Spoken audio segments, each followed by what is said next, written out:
Nomad Cosmetics is launching a new palette, Fairytale Europe, and I'm going to tell you everything you need to know about it. I'm going to swatch every single shimmer, then I'll do a look with the palette, and at the end, I'll give you my first impressions and thoughts. Also, hi, my name is Nupur, and I love indie makeup and all things color and sparkle, and I would really appreciate it if you gave this video a like and considered subscribing, especially if you love indie makeup content. This palette is launching on March 11th around midnight at Eastern Standard Time, and it will retail for $59. Also, just a quick disclaimer that I did receive this palette in PR, and I do swatches for Nomad's website, so you will actually be able to see my swatches on their website on launch day. I also have a code that's just my name, Nupur, and it'll help you save 10% on your purchase, and this means that I won't get a commission, but you will still be able to save on your order, and it lets the brand know that you value my content, so thank you so much if you use my code. That being said, please don't feel pressured to purchase the palette. My job here is just to give you as much information about the palette as possible. Now that that's out of the way, let's get into some close-ups and swatches. Here's the cover. It has a fairy tale inspired castle illustration with a holographic effect. The castle is slightly raised and matte against the glossy cover, and I'm pretty sure it's a glued-on piece. Here's the color story. It has a row of 6 neutral mattes and then 2 rows of shimmers that are a mix of shifty shades, including 1 iridescent, dimensional shimmers with multicolored sparkles, and also regular shimmers. Here's the entire palette swatched. This clip was taken when I did my official swatches for the brand, so they are done with a stencil and in a slightly different lighting setup. I will be showing separate detailed swatches in a minute here. Here are all the mattes together. The matte formula is the usual Nomad formula, very creamy and soft to the touch. They are pretty pigmented and easy to blend out as well. I really like the Nomad matte formula, and I consider it one that is very beginner friendly. First Kiss has a sheer light pink base with a pale rosy sheen and contrasting blue and silver sparkles throughout.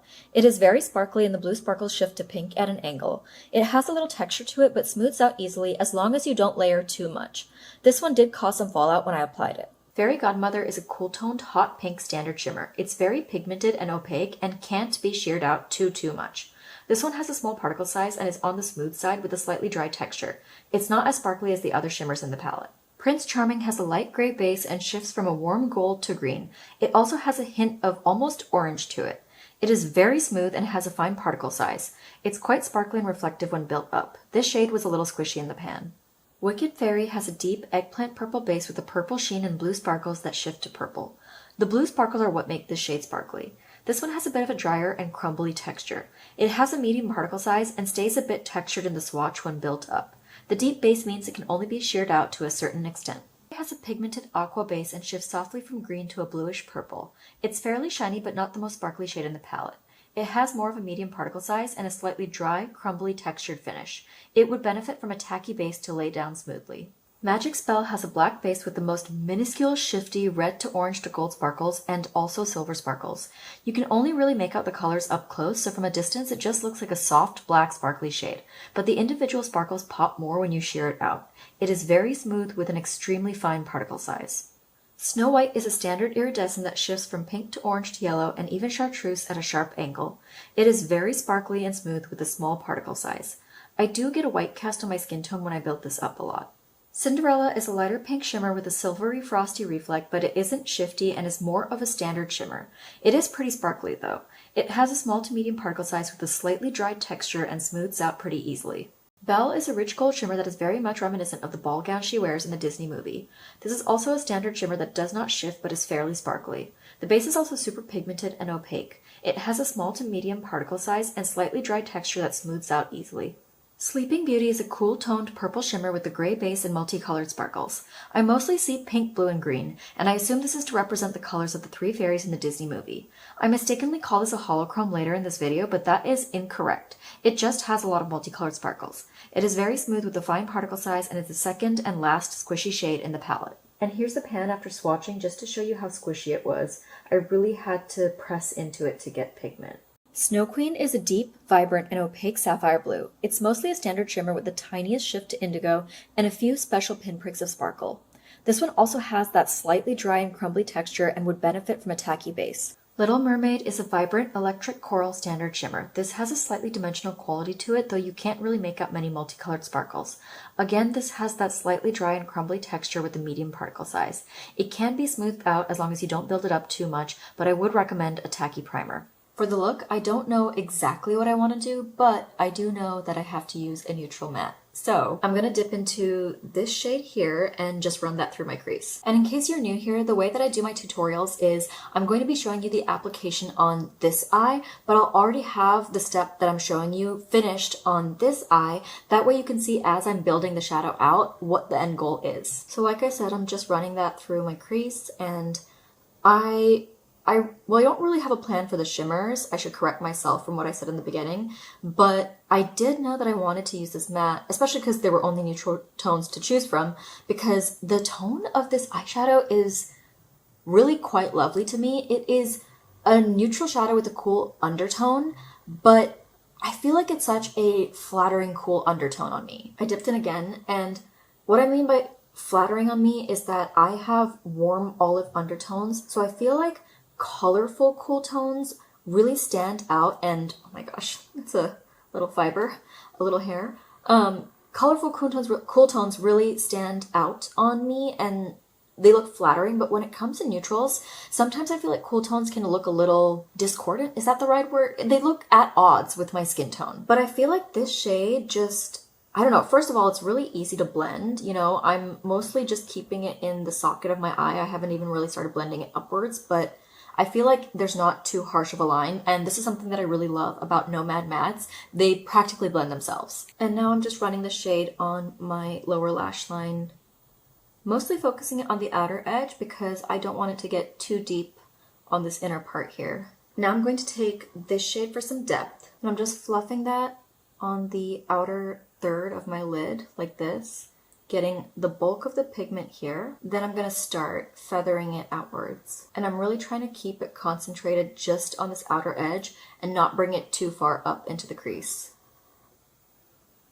That already blended out so well. But for good measure, I'm going to take a clean brush. I mean, you can see that it's been used, but there's no pigment on here. And I'm just going to blend that out even further. And then kind of make sure that there's no harsh lines with the crease shade.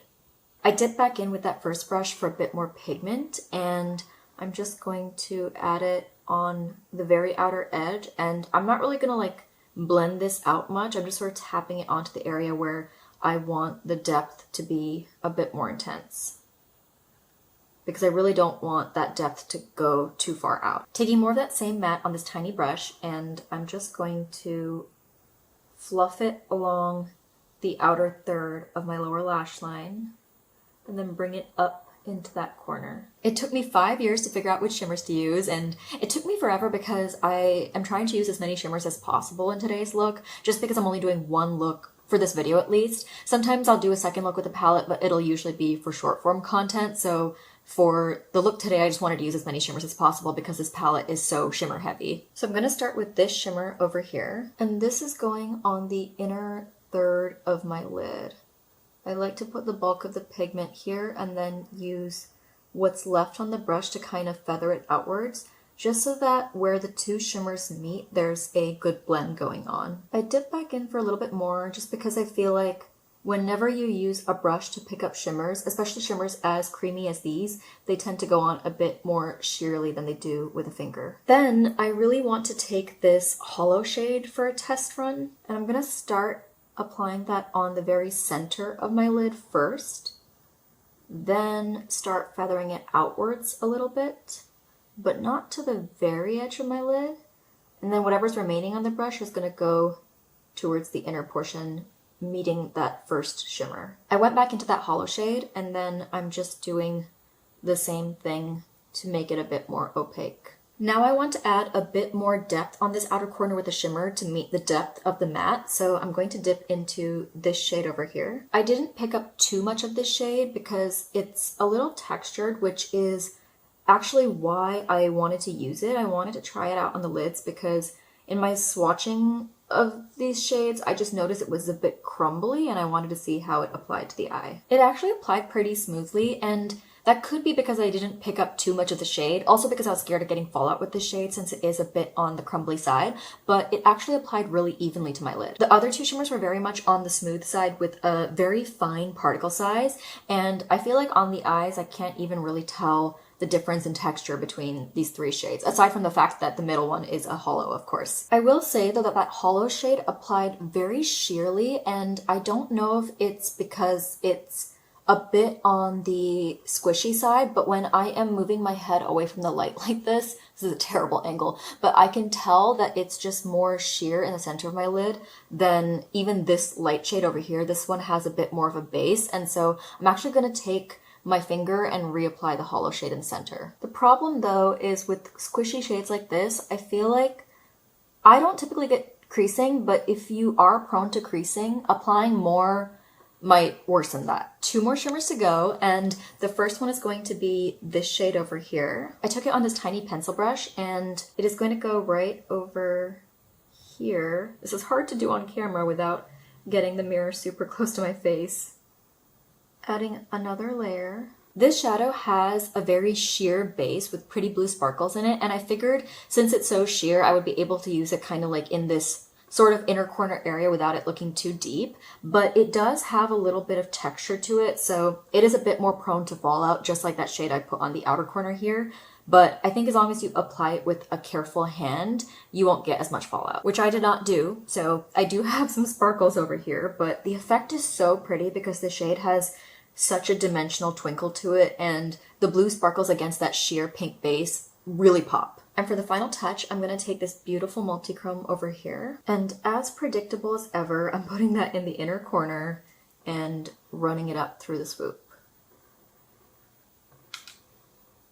I always like to build this part in light layers because I don't want to put too much shadow here. Here's the final look with mascara, cheeks, and lips on, and I actually went pretty fun with the lips. I used this new Half Magic Beauty Crystal Butter Balm in the shade Celebrity, which is this gorgeous frosty pink with glitter in it. And I know it's a bit much, but I just felt like a fairy tale inspired look called for glitter on the lips. And here's the look up close in a different light and slightly out of focus so that you can see all of that texture and the sparkle, because you deserve to see closer to what I'm seeing in real life. Before we get into my first impressions on this palette, I just want to emphasize that this is not a review. I need to use this palette a lot more before I can get a well-rounded idea of everything. So first I want to talk about the theme because I love fairy tales just like a lot of people do, and I just feel like this palette feels so nostalgic, and it just reminds me of childhood in the best way. Like between this illustration and the colors on the packaging and the colors inside, which by the way, the colors outside are very much reflective of the colors inside, which I really love. Between the two of those, something about this palette makes me feel like I'm about to open a illustrated storybook, or I'm about to sit down with a coloring book with like crayons and markers. I also really like that each column is a separate fairy tale and that the embossing in each column matches that fairy tale, which my palette has really been through it between swatching and this video and stuff like that, so I will pop up a photo here of the fresh palette before I ever touched it so you can see how pretty it was when it was all pristine. Also, I really like this packaging and the illustration, and I do appreciate that Nomad has been doing very different and distinct covers for a lot of their palettes in the last year and even longer than that. I just feel like every palette has such a distinct and unique feel to it. I do want to make a note about this packaging. So over the course of this video, I've been opening up the top and, folding it back, and as well as just like keeping it open. And since this castle is glued on and it's raised on top of the actual palette,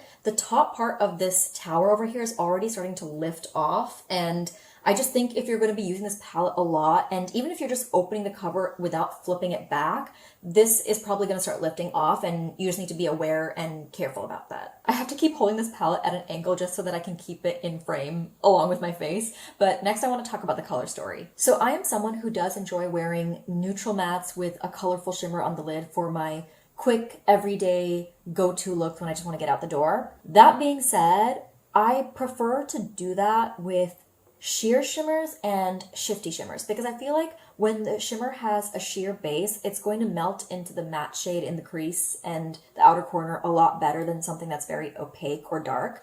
And The reason I like to use multi-chromes is because I feel like since they usually have, well, multi-chromes by definition do have multiple colors, but because they have multiple colors, I feel like it takes the look from being kind of like looking too simple to making it look like you put in a ton of effort. There are a couple of sheer and shifty shades in this palette, and I actually used the majority of them in my look today. That's what ended up taking me a minute to figure out. I was like, which shades in this palette would I actually realistically use with neutrals with my preferences?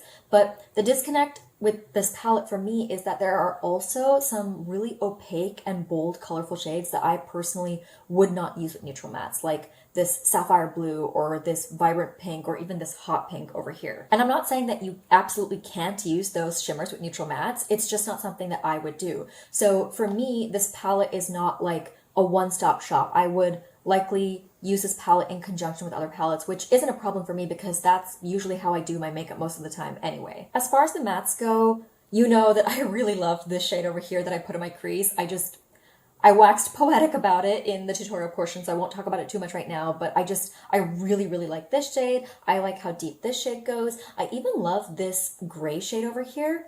And if you've been watching my videos for a while, you know that I'm not the biggest fan of matte blacks in palettes, especially because I just feel like it's a bit harder for me to control, especially with how light some of these other shades are. I just realistically would not use it aside from as a liner. I also personally don't have much use for this light shade up here, but I know that a lot of more fair-skinned people do usually like this kind of shade for blending out. And I think especially for it being a neutral palette, or for there being neutral mattes, I do think this is a good addition for people with lighter skin tones. But again, I do wish that maybe one of these two shades, for me personally, I wish this shade had been replaced with another cool tone matte to go with this gray shade over here, or even if the black was replaced with that, because I just feel like this is a bit of an outlier, and aside from the black, I don't really see another deepening up shade to combine with it. And for example, one of the really simple looks that I would have loved to do with this palette is toss this gray shade in the crease, put this aqua shade all over the lid, and then deepen up the outer corner with like a charcoal or something, but I would have to dip into another palette to do that. Now I want to talk about the shimmers for a bit, and I do think that the quality of the shimmers in this palette is really good. Nomad, historically, I have criticized a little bit for their older palettes not having the best shimmers, but I do think that they have consistently been leveling them up, and I feel like the price of this palette really reflects that, because not only does this palette have a lot more shimmers than the other palettes, but the nature of the shimmers themselves is much improved from older palettes. Like, these are all very pretty and sparkly shades, and none of them are on the more dull side like some of their previous shimmers have been. The only con that I can think of with the shimmers is that this hollow shade and this shade over here are a little squishy, which isn't a problem for me, but I can foresee it being a problem if you typically struggle with creasing. But all in all, I think this is a really cute take on a fairy tale theme, and if you are someone who likes combining neutral mattes with colorful shimmers, you will probably like this palette. That's it for this video. Thank you so much for watching, and if you made it till the end of this video, it really means the world to me, because I feel like I say this in every video, but I'm still relatively new to YouTube and finding my footing, so watching till the end really, really supports me, and I can't thank you enough. Let me know in the comments if you're picking up this palette or what your thoughts on it are, and I will see you in the next one. Bye!